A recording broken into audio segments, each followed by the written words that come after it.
and welcome to Matchday Live. Today the team travel to the Hawthorns for their first away game of the season, and LUTV will be the place to be throughout the season for live coverage of every game. You can watch today's game in selected territories by buying your match pass now. Just head over to the LUTV website. Joining us here in the studio at Elland Road are former skippers and all Brown legends, Jermaine Beckford and Don Matteo. How are we, lads? All good, you? I'm very well. Well, thanks for... No one ever asks me. I literally always ask. He's bitten already. Look, I don't know if you can tell actually on screen, but Magic Weekend is actually taking place here at Elland Road this weekend. I love how you two are looking around just to check that you can see. Just making sure we're in the right place. You are. You're in the right place. You're welcome here. There's going to be 6 games of rugby league happening across the weekend here at Elland Road. Rugby league fans, lads? Yeah, the Rhinos. Yeah, Rhinos. Bex, what about you? Don't mind it. That's a no then. What position would you be if you played rugby league? Hooker. Because you like getting stuck in, don't you? And that's what they do. Come on, Dom. Come on, mate. You're right. What about you, Bex? I'll be a winger. I'm not trying to get involved in any of that nonsense. Yeah. I'm not slow though, believe me. Straight and narrow. Straight lines, that's I'm not as quick as Bex, but you know, I can hold my own. You can handle yourself, can't you? Right, back to the football. First away game of the season. How important is the 3 points today? Oh, God, look, after the opening day, where we all felt we should have come away with a victory at least, I would say it's vitally important to bring the level of confidence of the players up, to give a certain amount of self-belief back into the club and the fan base as well. It was disappointing going behind twice against a Portsmouth side that had just been promoted, but also to have dominated the first 15 minutes especially, only scored 1 goal, which was from the penalty spot, hit the woodwork 3 times or so, give or take. I think if we'd been able to score 1 or 2 prior to actually going ahead, Portsmouth would have crumbled. We'd have been able to walk away with a very comfortable 3 points and quite a few of the players getting on the score sheet as well. So I think from my point of view, obviously ex-defender, I'm looking at the defensive side of it. We've been so used to Leeds keeping clean sheets and defending much better, and obviously that was a shock for me when we conceded 3 and then 3 in the league, in the cup as well. So that for me was a bit of a red flag at times because we're not used to seeing it. But now hopefully we've been back on the training field and put that right. We've got the players who can defend and do things properly. Well, that for me, that shouldn't happen. We shouldn't make so many mistakes so quickly. Do you know what? In the opening day, we only conceded 5 shots, 4 on target and 3 goals. That's unheard of in itself. So we can put that down to a one-off, just that one. But the following game in the cup, I completely agree with you. We conceded far too many opportunities, didn't we? And look, we are going to hear from Daniel Farker as well. He references all of this. But how important is it that, you know, we take the positives out of that game and work on those, as well as, you know, the word defensive frailties, we saw that. But how important is it, for example, that we capitalise on those chances that we saw, particularly in the opening 10 minutes of that game? Yeah, I mean, listen, we know we've got the players who can make things happen, but I think when we get them opportunities, we've got to make sure we take them. You know, we missed a lot of chances and we should be putting them back. Bex, I know as a striker, you know, at certain levels you only get so many chances in the Championship. You know, again, it's defensively, teams are getting more aware of that. They're better defensively than what they were at certain areas. Now, they've got players who can hurt you. And I think sometimes we don't understand that. And you've got to understand you're playing against lads who are hungry. Everyone wants to beat Leeds United. Bex will tell you, everyone, no matter what level it's at, everyone wants to beat Leeds United because we're a big fish, aren't we? We are. You know what I mean? So. And West Brom, though, they'll fancy themselves to be up there as well this season. What's their approach going to be today, do you think? West Brom are a very good side. You know, they got to the playoffs semi-final last season after finishing 5th. I think they drew the first leg against Southampton, lost the second leg against Southampton. They will be up for it. Carlos Corberán, ex-Leeds United assistant coach as well, so, you know, he's got a little bit of fight in the game. They like to dominate possession, they like to play nice football, they create quite a few chances as well. Really dangerous from set pieces last season especially. I think they had the most goals from set pieces last season. I'm not sure if it was about 14, 15 give or take. That's an area that they're going to look to exploit because we weren't fantastic in terms of our defensive elements in those areas. So they're going to try and bully us with the ball, but if we are able to start the game as quickly as we have the last 2 games, and don't get me wrong, the results haven't been what we wanted, but we started the game so quickly, but capitalise on them. Make sure we get an early goal, settle the crowd down a little bit, quieten their fans down a little bit. I quite fancy our chances. I really do. Glass half full. I like that positivity, and let's hope that that positivity has travelled all the way to the Hawthorns, where we will head over now for the first time to catch up with our commentary team of Bryn Law and Tony Tirico. Here we are, pitch side at the Hawthorns, looking ahead to West Brom against Leeds United. We'll start with the team news first. Tony, one change today. No Jorginho Ruter, Joel Peru starting in the Leeds 11.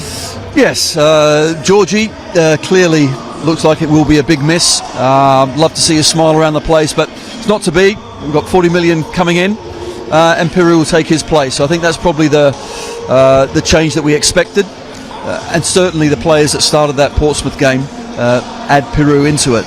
You know, really want to come out here today and prove, you know, what they're about, because it's a difficult moment, you know, for the club and the players, and they need to turn around quickly. It's a big game for Joel Peru, because it would be really good from the fans' perspective to see the sign that there is.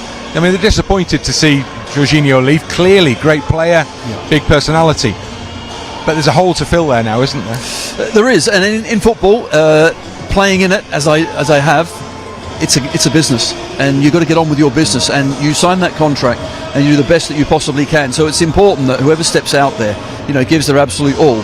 And you're right, what is happening now is there's some places up for grabs. So as a player, you want to make sure that spot is going to be yours. And Peru, we know he's got qualities. You know, he's a great finisher, very calm in those situations, but as a number 10 needs to get probably involved a little bit more. And then it's all about confidence. It is scoring those goals, so he'll be wanting a big performance, because you're right, this is a chance for him again. I think the major concern for many would be the 6 goals conceded in, although 2 different lineups in the league game and then the cup game, but that's something they'll surely be looking to address starting today, isn't it? Straight away. It's the only way to win championships, to get promotion. You just have a solid defensive line. It means all of the team as well, not just the back four, everyone together. But also you analyse the goal. Certainly against Portsmouth, you know, you can look at a couple of kind of individual errors that might have stopped those. So need to stop those errors. And you're right, you know, you can't keep conceding 3 goals. So we're away from home at a place where we have found it difficult before, but it'd be just like us to turn this around and suddenly get a result, and we need it. And on that optimistic note, we shall finish our chat for the time being. Full commentary to come a little later on. We heard Tony there referencing the fact that obviously it looks very likely now Jorginho Ruter is parting ways with the club, which means Joel Peru steps into that role. How important is that role going to be for him, do you think? I actually think it's an area of the pitch that he thrives in. I think that's his favourite area to play in. He's not an out-and-out number 9, so he's not always going to be a target man. He doesn't love running channels. He's not got explosive pace, but he is smart. He's very intricate in his thought process and the way he uses the ball. He's got a great shot on him. He's got great passing ability. And he times his run really well when to get into the box. You know, last season we saw he scored quite a few goals from that area, that position. I'm just glad and hopeful, that this is an opportunity for him to really stamp his authority, knowing that there's a great opportunity here for me to make sure this position is mine. I mean, I generally think he's our best goal scorer. If he gets an opportunity, he usually hits the back of the net, or he hits the target. Whereas, Matteo Joseph is one who's got a bit more pace. Yeah, so the legs. let him go and do that, and let him get on the ball. And when the ball comes into him, you know what you're going to get. You're going to get usually a decent finish. He's going to hit, like I say, hit the target. He's the one for me that could maybe this year step up and get what he did when he was at his other clubs. Yeah. Maybe scoring 15, 16 goals. That's what we kind of need. We need that return from someone who plays there. Even Ruter, he created a lot, but he didn't score much. So you take one from the other. So I think now maybe this mix might work today. Hopefully it does today against West Brom. Well, what's our approach going to be today? Because we know that West Brom likes to keep possession. So how do we counter that, Bex? By keeping possession. I genuinely think we're going to try and dominate possession as much as we can. Obviously, in the right areas, the right times. We'll close them down when we need to. Let them play in their own half. But as soon as they break a certain line, as soon as they cross the halfway line, for example, the organisation from our players it's got to be bang on. It's got to be spot on. Yeah, and I think Bex is bang on what he's saying. Sorry to interrupt you. That's all right. I just generally think that for me, I need someone to be that voice on this football pitch, because I don't think we've got enough of them at the moment. That's just my own opinion, because we look at Ampadu, got up on stage, you know, on Wednesday night and spoke to the fans in the Norman Rutland Suite, saying we're all disappointed, we need to make things right. That's come from the captain. Yeah. So we need more people to step up like him and be willing to say, right, we got this wrong, can we put this right? We've got a few days to do it. So you need them characters around the group. I just feel, have we got enough of them leaders, characters within our group? You know, I'm going back to Bex's era, my era. We all had a few characters, a few leaders. I think we need a few more of them. And can a few step up? Maybe some of them step up and become a leader. You can do that. Like Matteo. Yeah, exactly. I want Matteo Joseph to be one of those players. Don't get me wrong, he's young. Yeah. He's a youngster and he's still got a long way to go and a lot to learn.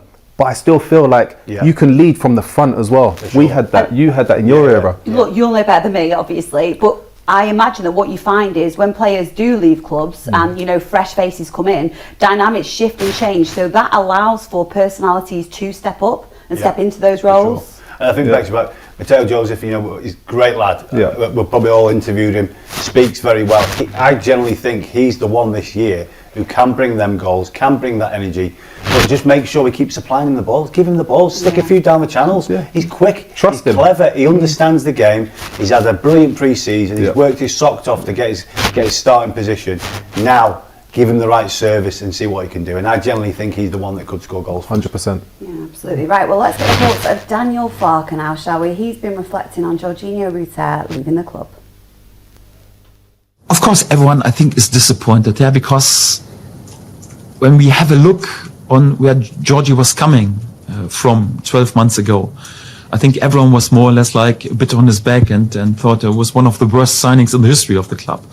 But he has earned his right to shine for this club, and he has earned his right that all the supporters loved him in the last months and praised him and were singing his name. And this is also what this club is all about. So it's not like we want to buy any success. So this club is always made out of hard work, also in the past, and sticking together in a bit difficult times. I wouldn't label it a difficult time because we have no financial pressure right now. We have also much more settled basement in comparison to 12 months ago. I wouldn't label this as a difficult time, but of course a bit disappointing because some key players have left, and our supporters should be disappointed at the moment. If they wouldn't be right now, they wouldn't have any heart. So a player like Georgie, who leaves his heart on the sleeves and was really with full identification for this club. If someone leaves and you're not disappointed, then you're not sticking with Leeds United. So I want our supporters to be disappointed, but we also know we are not the club who just wants to buy success. We want to earn success. Also, exactly like Georgie earned all his praise in the last season. We want to be the same. So we want right now also to rebuild a new side based on really good players that we have already, and hopefully also good incomings who strengthen our squad. And then let's see how far we can come. So I'm still optimistic. So when you have to accept some sucker punch, it's not right now to go out and to be there and to speak too much about favorite and what we will do and what we will achieve. It's more like, come on, roll your sleeves up and work hard. And this is what I do to stabilize this club even a bit more. So to rebuild also the squad even a bit more after this outgoings. But this is also what I urge our supporters to do, to roll your sleeves up and stand even a bit more united.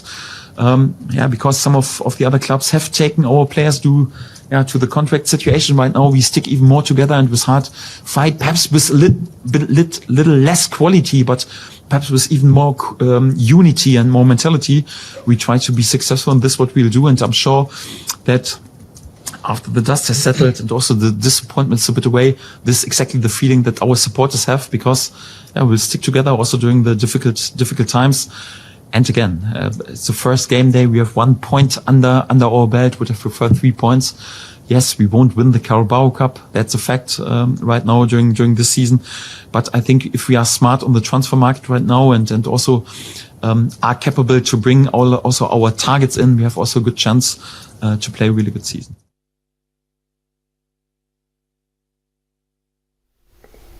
Daniel Farker speaking really honestly there actually, and he said, you know, the team need to roll their sleeves up after this week. How do you as a manager, do you think, how do you deal with that? You basically do what Daniel's done. You know, you shoulder the expectation, you shoulder the the disappointment of the players, the fans, and you just give the players the opportunity to just get on with playing football, the thing that they've been practicing for the last, however many years of their lives. You can't afford to let any of the players take their eye off the ball, worrying about what's happened in the past and what may happen. You can't do that. What you have to do is focus on the here and the now. Make sure that every single one of those players is in the best physical condition, and focused on beating West Brom, which is going to be a really, really difficult game. And ultimately, look, sorry, Dan. It's all right. No, I'm just saying he did protect the players very well, and I thought that was great. You should do that, and we've not seen him do that too often. And it was nice that he did do that, because he understands it's the start of the season.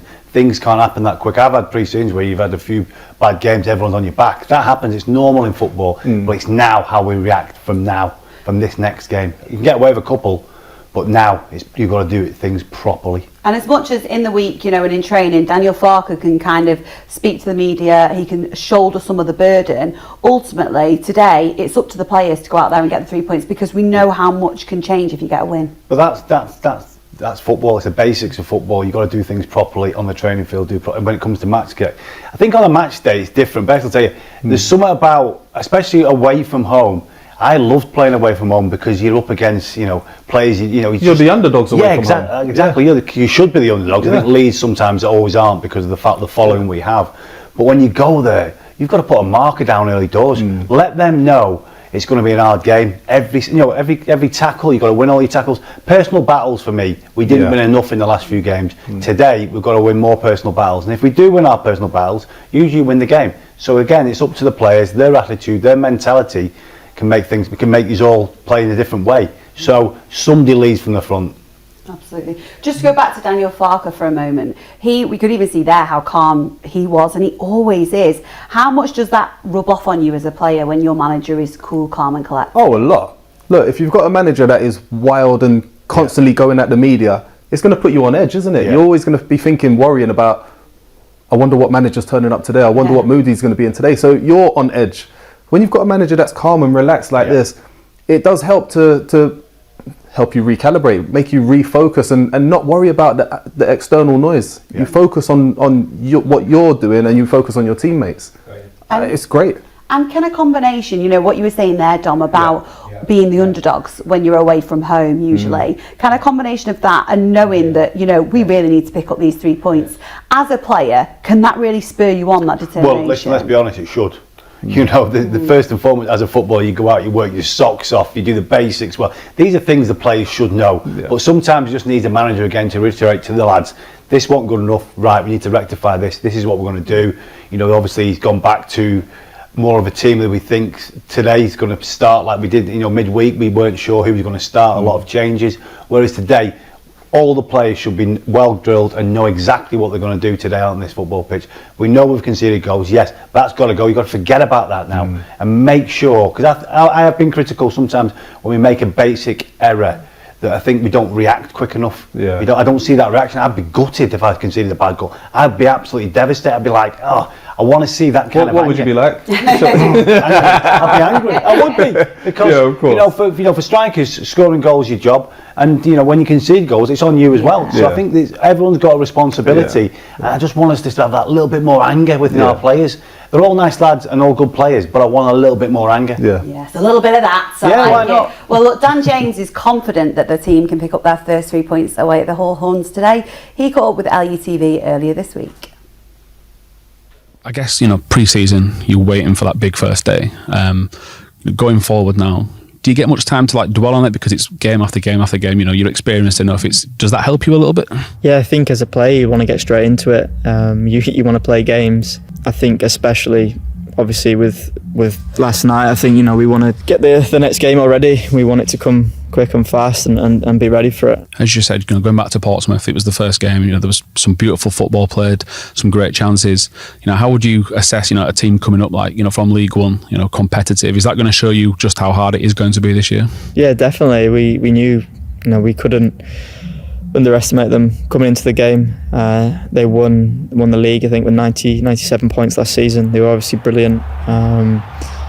I thought they came to our place and they were very good. I thought we dominated the game at the start. First 20 minutes we hit the bar 3 times, and I thought we've got to take them chances, and as a player, you can't do that for 90 minutes, and they're always going to get chances. And we scored the pen. I think from there we probably needed to control the game, that little bit more, and not let them get into the game. And obviously when they score their goal, it's a little bit disappointing. We shouldn't really concede from it, and we just had to react from there really. And we can't obviously concede 3 goals. How would you expect to win a game if we're going to concede that many? So that's something we have to work on as a team. It can't happen. And as I said, we showed great resilience like we did all last year from coming from behind. And I think I was off the pitch at the time, and when they scored their third, there was still 5 minutes to go, and I think me and the fans believed that we could go and get the equaliser. As I said, we actually nearly ended up winning the game, and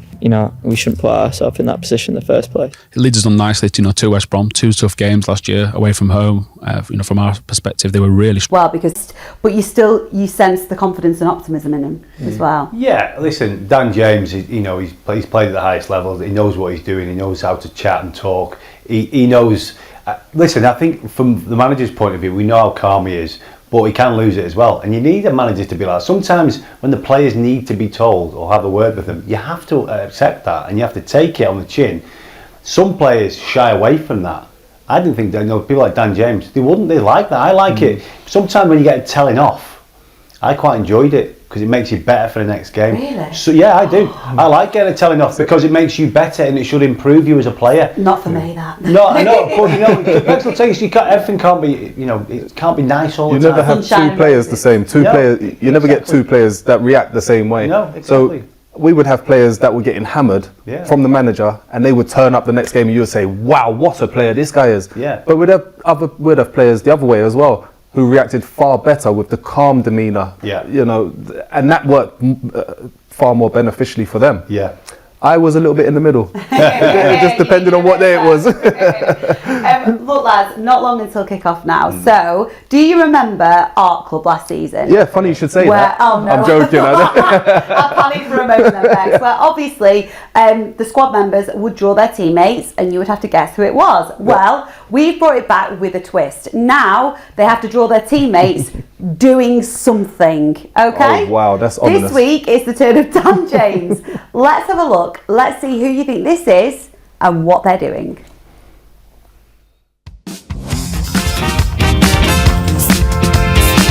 Just loop your arm. No one's ever going to guess what this is. It's terrible. There we go. Class.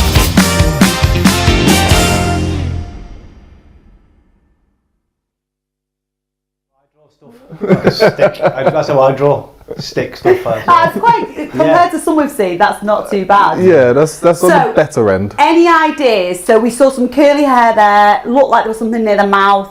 First of all, who do you think that was? I'm going to say Jaden. You're going with Jaden? I'm going to go okay. Jaden. I'm going to go for Willie. Okay, so Jaden's doing what, do you think? I think he's singing. You think he's singing? Yeah. Jaden's singing and Willie is? He's heading it. He's heading it, right, okay. Let's find out who it was and what they were doing. Were either of you right? This is Brendan Aronson eating a Yorkshire pudding.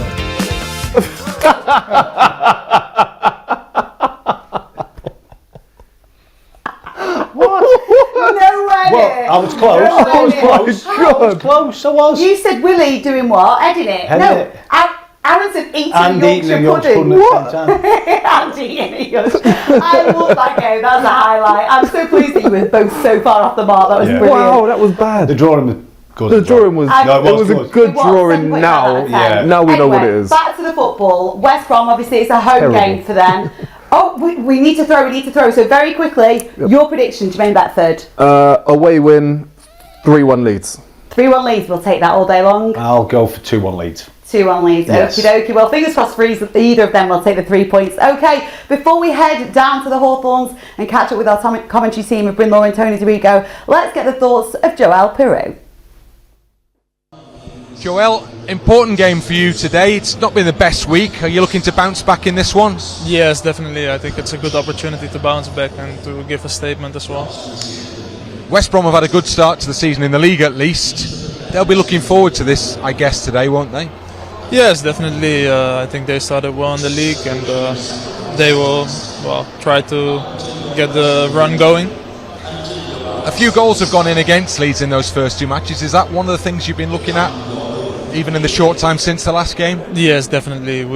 We all know that we need and want to change that, and that's what we've worked on. So what's the mood like in the group ahead of kick-off? Well, I would say everyone is very focused. We know what we have to improve, and I think we're up for it. Good luck. Thank you. Thank you.